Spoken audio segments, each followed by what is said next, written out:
it, and that's good. Okay, I just spotlighted you just in case. There you go. That worked. There you go. There you go. Okay, so I'm going to do your 135, and a lot of you learned the GPS with the 135 for lead gen. That's the way it originally was taught in our company, but it's actually better for business planning. And I'm going to do a level 4 for 135, and that'll equal 120 units, 100 to 120 units. And I'm doing that because for a lot of you, that would be the gross a million model. And you can build this in 1 year, actually less than 1 year. So the 1 and a 135 for business is always units. It's never money, never, never, never. And it's not volume. 10 million could be 10 sales at $1 million each, or it could be 100 sales at 100 grand each. 100 sales to 10 sales is a very different workload. And when you're building a business model, you need to understand the workload you're trying to achieve. So the 1 is units. So that would be 120 units.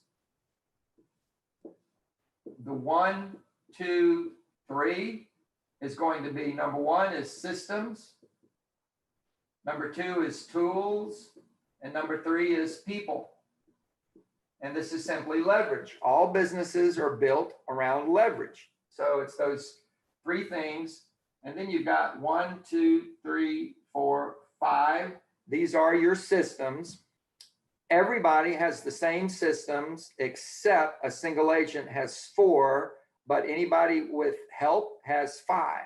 So everybody's got the same 4.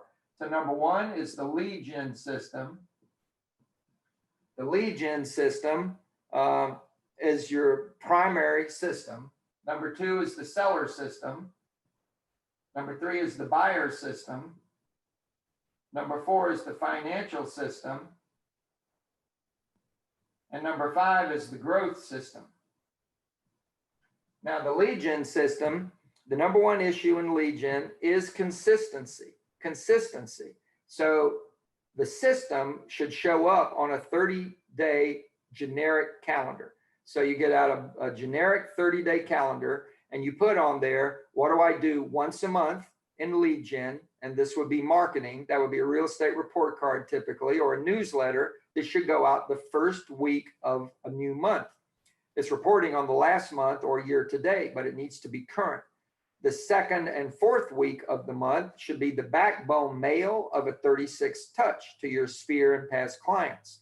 So that will go out the second and fourth week. That mail should be alternating in messaging. You have 2 basic kinds of business, buying and selling, and your mail should not be generic. It shouldn't be buying, selling, leasing, commercial. Always think of us for your real estate needs. No, that's terrible marketing. That's like a restaurant saying, hey, anytime you're hungry, we have food. That's terrible.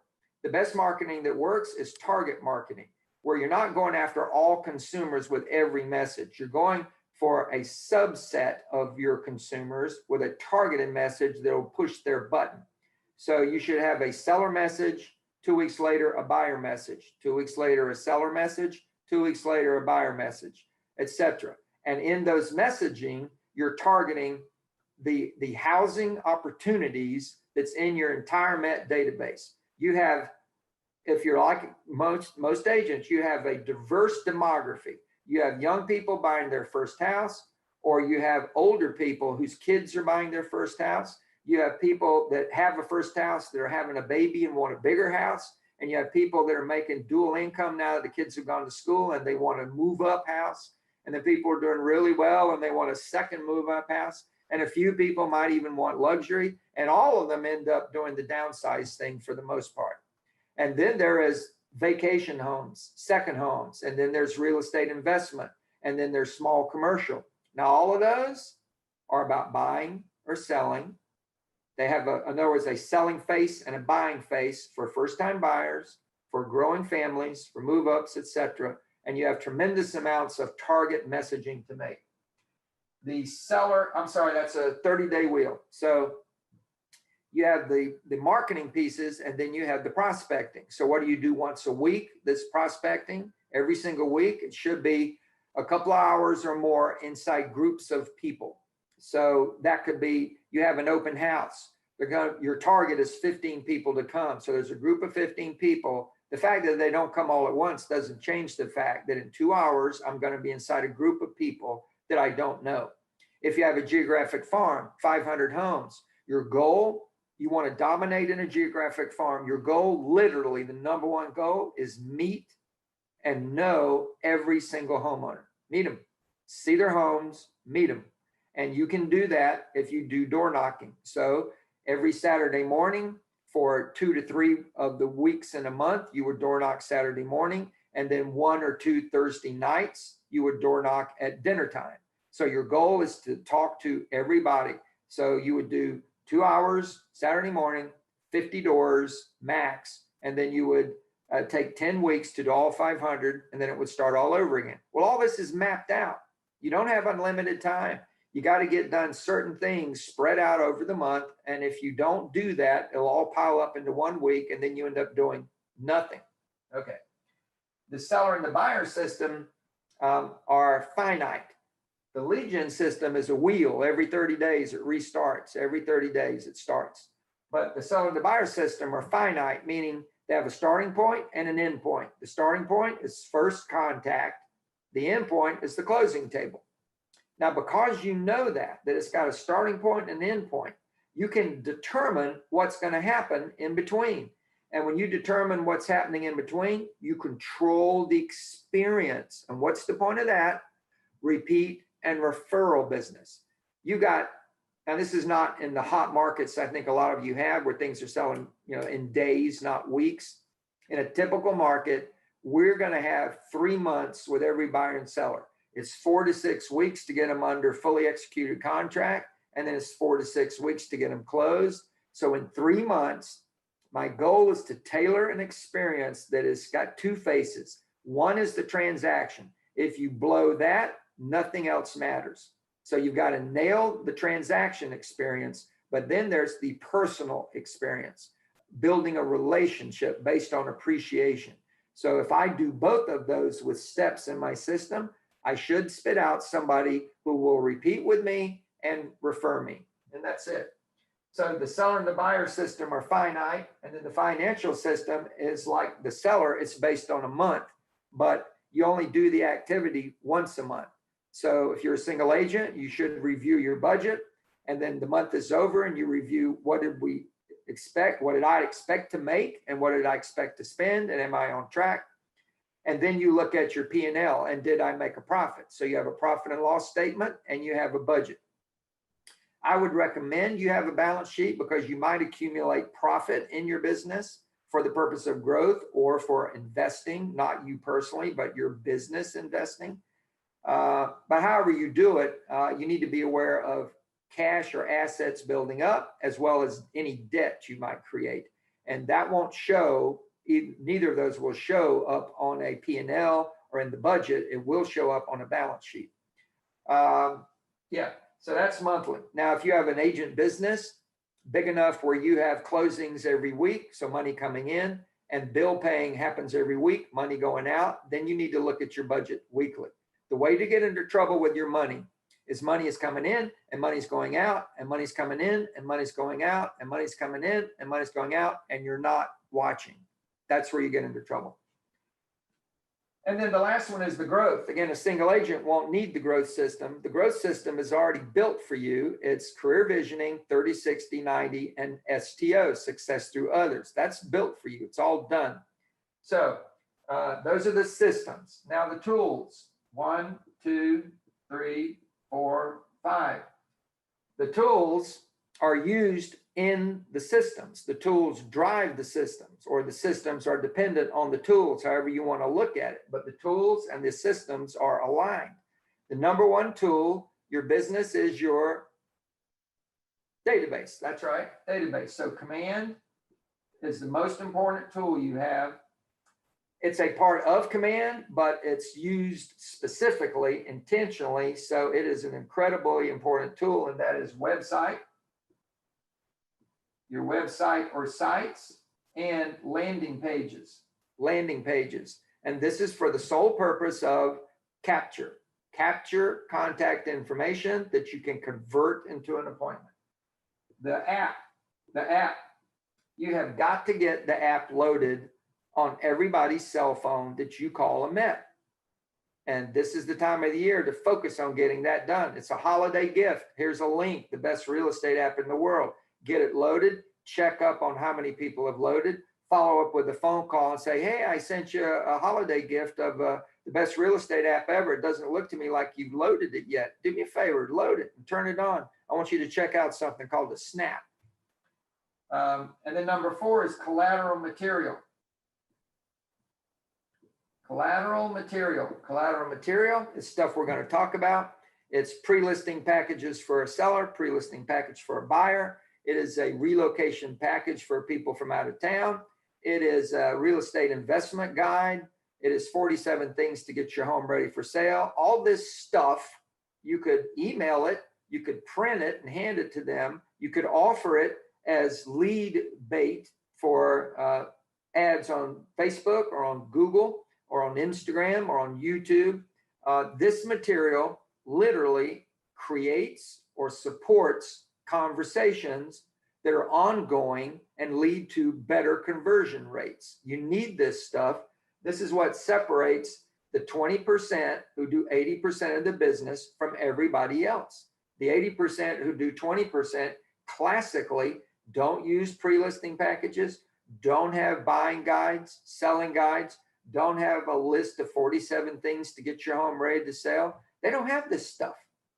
And when you send this stuff out ahead of an appointment and another agent who they also made an appointment with sends out nothing, you've already beaten them before you've even shown up, simply because of the breadth and depth of the information you give them prior to the appointment. And then the last thing would be a target. And a target tool is simply a system needs a particular tool for that function. So if in my lead gen plan, I said, okay, I'm going to do video. I'm going to do it. Instagram, YouTube, I'm going to do video consistently. Every week, I'll put out at least one video every single week. Great. You need a digital video camera and digital editing software. And if you're not going to do video, you don't need that. If you're going to do a geographic farm, you're going to need a real estate report card every 90 days. You're going to need a quarterly newsletter, etc. You're not going to geographic farm. You don't need those tools. So it's targeted tools. And then the people. Now realize we're talking about a team doing 120 people. The people would be 4 people, but it's always going to be 4 people. And I'll explain that in a minute. So number 1 would be the agent, who is the CEO and the listing agent. Remember, this is a level 4 team I'm talking about, so they don't do any buyers. Number 2 would be admin 1. Number 3 would be admin 2. Number 4 would be a buyer agent or a showing assistant. And number 5 would be a MAPS coach. Now, you could get the MAPS coach anywhere in this order. You could get them before you hire your first person. You could get them as a single agent, in other words. But you do watch affordability. So some people can't afford it because their average price is low. But as soon as you can afford to get accountability through a MAPS coach, you should do it. Yeah, so that's the 4 people. Now, what I said earlier was even a single agent, it's still going to be this. So if this was a single agent, they do everything. So it would just be the agent. And then it would be maybe a core advocate, somebody who sends you multiple deals a year. You might have 2 of those. It could be a lender who does a great job on pre-approving. And when they tell you somebody's good to go, they close 95% of the time on that person. It could be a property inspector. But here's the point. Whether I am directly paying you or not, there are people right around you who will have more to do with your success than other people. Those people, you need to know who they are, and you need to be in close communication and in touch with them. Whether you're paying them or not, they have a lot to do with your success. So a great inspector, a great lender, you need to take them to lunch. You need to buy drinks in the evening sometimes. You need to get to know them at a higher level and help each other build each other's businesses. So think about the other way. If you're a millionaire agent, if you're at net $1 million, it would still look like this, but it would be the agent would be at level 6. They'd be just the CEO. They're not on the street at all. And then there would be the sales manager. There would be the lead admin. These are not in any particular order. And then there would be the lead generation manager. And then there would be the MAPS coach. It's still 4 people. So this works for all agent businesses. Okay, I'm gonna hop out of this. I see a question or two. So let's talk about questions. Let's talk about questions. I got a couple for you, Gene, that were up in the chat here a minute ago. Good. Okay, so first we had Anna Pittman wanted to know, how can we work 8 to 5 but be open 9 to 9, 7 days a week, or show homes in the current market that is so hot? Well, that's called leverage. So, I mean, we're open 9 to 9 because we have a team. So we utilize admin to answer the phone business hours Monday through Friday. But in the evening, the agents rotate doing shifts, but they only do 2 shifts a week. They have an evening shift and a morning shift, and that's it. But a single agent needs to figure this out. Now, if you want to answer your phone with a live body, there are tremendous resources on the internet now to do that, very cost effective. There are companies all over the place. Ring Central is one company. I mean, there's a bunch of them out there. We like Pat Live, PAT Live, and all these companies have the same kind of format where they usually get educated people. They get either college students, so it's a part-time job for them, or actual graduates. They have drop-down menus where when you hire them, you'll give them like 3 or 4 phone numbers. So somebody calls off a yard sign, the person at Pat Live is sitting there with a pop-down screen, and suddenly a menu opens up and they just start reading it. Hi, you've rung the Rivers. This is Pat. Can I help you? Hey, I'm sitting out in front of 1515 Smith Street. I'd like some information. Wonderful. That's Gene Rivers listing. Hold on 1 minute. Let me see if I can get a hold of Gene. So they push one button and it robo dials the 3, 4, 5 numbers you've given them. If they get 4 rings and you don't answer at all, they go right back onto the customer. I'm sorry, Gene is tied up right now, but I can set an appointment for him to follow up with you today at 4 o'clock. Is that okay with you if he calls you back? Is this the best number, the number you dialed in? We've captured it. Is this the best number for Gene to call you back, or is there a better number? By the way, do you have an email address? Prior to your call with Gene, I'll go ahead and email you the full brochure on the home, which includes over 45 pictures and a video. So I'll send that information to you right now. Do you have any other questions? How can I help you today? No, that's fine. Good. Great. Well, I'm going to send a push appointment to you for your Google Calendar that you now have a phone appointment with Gene at 4 o'clock. Thank you for ringing the Rivers. Bye. Now, all this is just reading a script. Right. It's just reading a script. No matter what anybody says, they say, well, that's a wonderful question, but you'll have to talk to Gene about that. Well, I just want to know how much acreage is it? That's a wonderful question. You'll have to talk to Gene about that. Right? It just circle loops. All their job is to get the phone appointment. That's all their job is to get the phone appointment. But the typical consumer that calls you and gets your voicemail often hangs up and doesn't leave a message. And then they'll just go down the street and ask somebody else on their sign, can they tell them about that house? So you can get that kind of service. Love it. Thank you so much. There's another question, but the follow-up question to that was, what's the name of the service? Brittany Allen said it was Pat Live. Can you confirm that? Yeah, and I'm not ever going to tell you my vendor is the only vendor to look at, because the game changes. I have no idea how competitive Pat Live is or not. We do not use Pat Live now, but we used them for years. So I know them, and I've toured their facility. I know how they work, and they've been around a long time. And I think the minimum fee for that service is like $100 a week. I mean, it's not expensive at all compared to hiring somebody. It's cheap. Yeah, it's not bad. We've got 2 more questions if you've got time for that before break. Of course. Okay. The next question is from Melissa Martin, and she wants to know, I mean, while this is a personal choice for everyone, how do you feel about door knocking now with COVID?